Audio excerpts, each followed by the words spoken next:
नमस्कार दोस्तों, मैं रूपवती सिंह आप सबका बहुत बहुत स्वागत करती हूँ। सावन का महीना समाप्त हो गया है, अब शुरू हो गया है भाद्रपद महीना। भादों का महीना मतलब दोस्तों हम सभी जानते हैं, रक्षाबंधन के बाद बेसब्री से इंतज़ार करते हैं हम जन्माष्टमी का। और दोस्तों भादों का महीना जो होता है वो भगवान श्री कृष्ण को समर्पित है। इस माह में हम सभी बड़े ही धूमधाम के साथ इस त्यौहार को मनाते हैं। तो इस साल जन्माष्टमी का त्यौहार किस दिन पड़ रहा है, तिथि प्रारंभ कब हो रही है, कब समाप्त हो रही है, व्रत हमें किस दिन रखना है, व्रत का पूजा विधान हमें क्या रखना है, किन नियमों का पालन हमें कृष्ण जन्माष्टमी पर ज़रूर करना चाहिए। इस बार कई दुर्लभ सहयोग बन रहे हैं जो कि कई सालों के बाद कृष्ण जन्माष्टमी पर बन रहे हैं। तो वो दुर्लभ सहयोग क्या हैं? तो इन सब दुर्लभ सहयोगों में हम लड्डू गोपाल की पूजा और आराधना और क्या वो उपाय हैं जो हमें करने चाहिए, इन सब विषयों की जानकारी संपूर्णतः मैं आपके साथ शेयर करने जा रही हूँ। इस वीडियो में आप लोगों को इस वीडियो को आखिरी तक देखना होगा, तभी आपको सारी जानकारी मिलेगी। हम इस साल जन्माष्टमी का त्यौहार 30 अगस्त को मनाएंगे और ये दिन पड़ रहा है सोमवार का। तैयारियां अभी से शुरू हो चुकी हैं देश भर में। भाद्रपद महीना जो होता है वो कृष्ण पक्ष की अष्टमी के दिन हम कृष्ण जन्माष्टमी भी मनाते हैं। इस दिन भगवान विष्णु के अवतार की हम विशेष पूजा आराधना करते हैं। अब समय भी आ चुका है कि हमें तैयारियां शुरू कर देनी चाहिए। तो दोस्तों 30 अगस्त को हम व्रत रखेंगे और जो दुर्लभ सहयोग बन रहा है, तो दुर्लभ सहयोग क्या है? देखिए, दुर्लभ सहयोग जो हम सब जानते हैं कि जो बन रहा है, हम सभी जानते हैं भगवान कृष्ण का जन्म कृष्ण पक्ष की भाद्रपद माह में अष्टमी की रोहिणी नक्षत्र में हुआ था। इस बार जन्माष्टमी सोमवार को पड़ रही है और इसके साथ ही इस पूरे दिन में रोहिणी नक्षत्र और चंद्रमा वृषभ राशि में है। ऐसा बताया गया है कि शास्त्रों के अनुसार सोमवार या बुधवार को ऐसा योग बनता है तो अपने आप ही एक ऐसा दुर्लभ संयोग हो जाता है और ऐसी घटना कई सालों के बाद एक बार हो जाती है। दोस्तों अष्टमी तिथि कब प्रारंभ हो रही है? 30 अगस्त को 12:55 पर और अष्टमी तिथि समाप्त हो जाएगी 30 अगस्त को 3:29 पर। ये दोनों सुबह का समय पड़ रहा है। मध्य रात्रि के बाद का समय जो होता है वो सुबह का माना जाता है, जो 12 बजे के बाद का होता है करीबन। तो ये 12:55 से शुरू होकर के 3:29 का ये समय खत्म होगी। दोस्तों अब रोहिणी नक्षत्र कब प्रारंभ हो रहा है और कब समाप्त हो रहा है, ये समय भी आप जान लें। नक्षत्र 30 अगस्त को सुबह 8:09 से शुरू होगा और समाप्त होगा ये 31 अगस्त को 11:14 पर। हम 30 अगस्त को ही व्रत रखेंगे। इस दिन रोहिणी नक्षत्र रहेगा।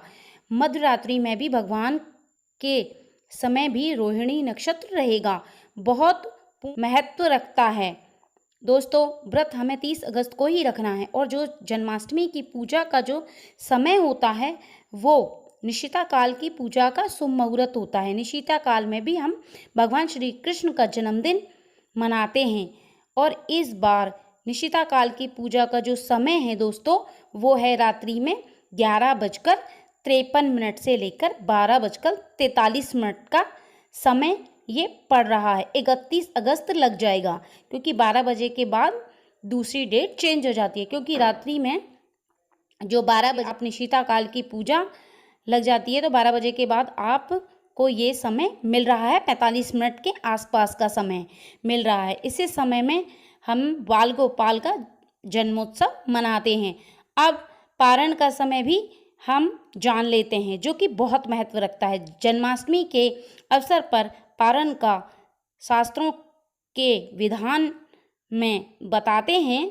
कई पारण का जो समय होता है वो जब मध्य रात्रि जो होती है, पूजा का जो समय है उसके बाद ही का लेते हैं। तो उनके लिए पारण का जो समय है मिनट पर शुरू होगा और 31 की रात को जो समय हमें हो रहा है वो 31 की रात को 12:43 तक समाप्त हो जाएगा। उस समय तक हम उत्सव मनाएंगे और पूजा भी करेंगे। विधि विधान के साथ पूजा संपन्न करके पारण का हम समय पारण कर सकते हैं, मतलब व्रत खोल सकते हैं हम। और धर्मशास्त्रों के अनुसार पारण का जो समय जो बताया जाता है वो अगले दिन सूर्योदय के बाद होता है। जन्माष्टमी में रोहिणी नक्षत्र की समाप्ति का इंतजार किया जाता है पारण के लिए। ऐसे में पारण का समय 31 अगस्त की सुबह 11:14 के बाद का बताया गया है। अष्टमी तिथि सूर्योदय के पहले हो जाएगी समाप्त। तो आप इसके मुताबिक पारण करना चाहते हैं तो 31 अगस्त की सुबह 6:06 के बाद भी पारण भी कर सकते हैं, यानी सूर्योदय होने के बाद आप पारण कर सकते हैं। और अगर रोहिणी नक्षत्र की समाप्ति का इंतजार करते हैं तो 11:14 के बाद आप पारण 31 अगस्त को करेंगे। तो बहुत महत्व रखता है पारण का समय, वो मैंने आपके साथ शेयर किया। जो समय पूजा का होता है वो मैंने आपके साथ शेयर किया। जो आधी रात का समय बताया जा रहा है, जिस समय श्री कृष्ण का जन्म हुआ था, वो 12:20 का बताया गया है। और दोस्तों, जन्माष्टमी की जो पूजन का नियम है, व्रत में आपको कुछ बातों का विशेष ध्यान रखना चाहिए।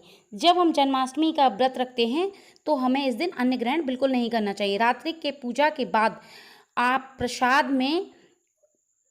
प्रसाद को ग्रहण करें और आप उससे ही व्रत खोलें। इस दिन अन्न ग्रहण नहीं करना चाहिए, ब्रह्मचर्य का पालन करना चाहिए। इस दिन बेहद ज़रूरी है। सुबह उठेंगे और आप स्नान के बाद सूर्योदय होने के बाद सूर्य को जल देंगे और आप व्रत का संकल्प लेंगे। और इसके बाद में सुबह की पूजा भी आपको विधि विधान से कर लेनी है। हम सभी जानते हैं इस पूजा में श्री कृष्ण के बाल स्वरूप की पूजा की जाती है। अगर आपके घर लड्डू गोपाल हैं और उनकी सेवा आप करते हैं तो उनकी स्थापना कीजिए। और फिर आप माता यशोदा के साथ नंदलाल की जो तस्वीर होती है, इस दिन पूजा आराधना कीजिए। वो बहुत ही शुभकारी होता है। इनकी स्थापना कर लेनी है और आप फिर विधि विधान के साथ आप सुबह पूजा कर लें। इसके बाद रात्रि की पूजा में आप अच्छे से करेंगे। इस दिन जो लोग संतान प्राप्ति की इच्छा रखते हैं उनके लिए जन्माष्टमी का दिन विशेष हो जाता है। इस दिन आप संतान गोपाल का मंत्र का जाप जरूर करें, बहुत ही लाभकारी होता है। दिन पर निराहार रह करके आप शाम की पूजा करते हैं तो अगर आपसे ज़्यादा भूखा ना रह जाए तो आप फल भी ग्रहण कर सकते हैं। इसके बाद आप रात्रि के निशिता काल में ही पूजा करें। इसके लिए आपको सभी विशेष तैयारियां कर लेनी है। जैसे आपको लड्डू गोपाल के लिए पंचामृत की पूजा, स्नान के बाद पंचामृत बना करके आपको पंचामृत उनको स्नान कराना है। उनकी पूजा में जो भोग लगता है उसका विशेष महत्व होता है। वो भोग लगता है दोस्तों धनिया और पंजीरी का। भगवान को इस दिन बेहद प्रिय है तो आप इस दिन लड्डू गोपाल को माखन मिश्री का भी भोग लगाएं।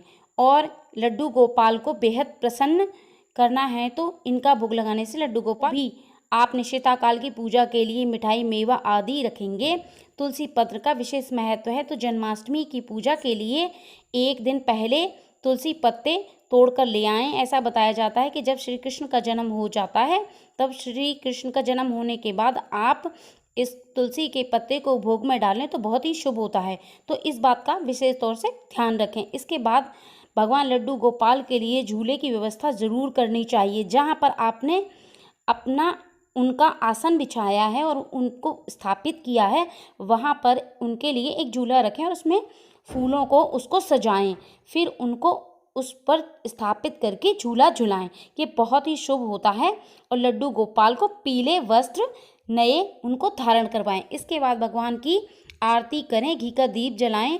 दोस्तों, इस पूजा विधि में इस जन्माष्टमी बाल गोपाल की पूजा आराधना करें। आपकी जो भी कामना है वो भगवान श्री कृष्ण की कृपा से पूरी हो जाएगी। दोस्तों, मैंने आपके साथ जन्माष्टमी की जानकारियाँ शेयर की।